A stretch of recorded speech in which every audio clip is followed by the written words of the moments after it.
Tenía entre 9 o 10 años, cuando nos mudamos a esa casa que mis papás rentaron. Me pareció una casa muy linda, con un gran patio, 2 cuartos y una gran cochera en medio de estos.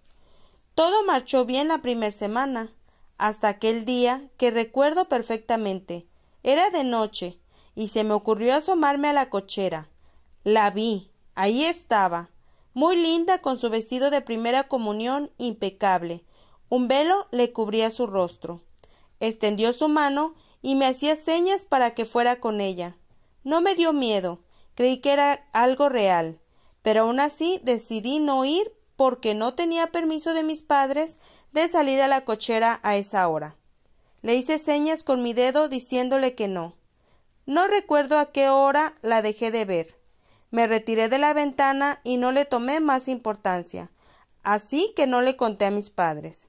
Después de unos días la volví a mirar, en ese mismo lugar y con el mismo vestido, y aunque no sentía miedo me causó intriga, así que esta vez sí que les conté a mis padres.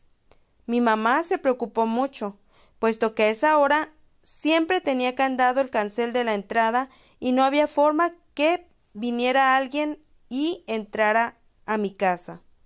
Además, vestida de esa forma, era como muy extraño. Me pidió que no me volviera a asomar por la ventana. Y aunque esta vez ella fue la que se asomó, no logró ver nada. Intentó varios días, pero nunca la vio. Así que decidió contárselo a una de nuestras vecinas. Ella le contó que hace algunos años una niña que se había preparado para hacer su primera comunión murió días antes de poder lograrlo, y que su velorio había sido en esta cochera, en donde yo la veía, y que le habían puesto su vestido blanco. Además le contó que nunca supieron la causa de su muerte, pero que ella se le hacía muy raro porque su cajón se había llenado de hormigas negras.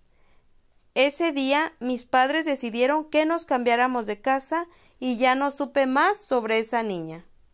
Gracias a nuestro suscriptor anónimo por contarnos esta anécdota.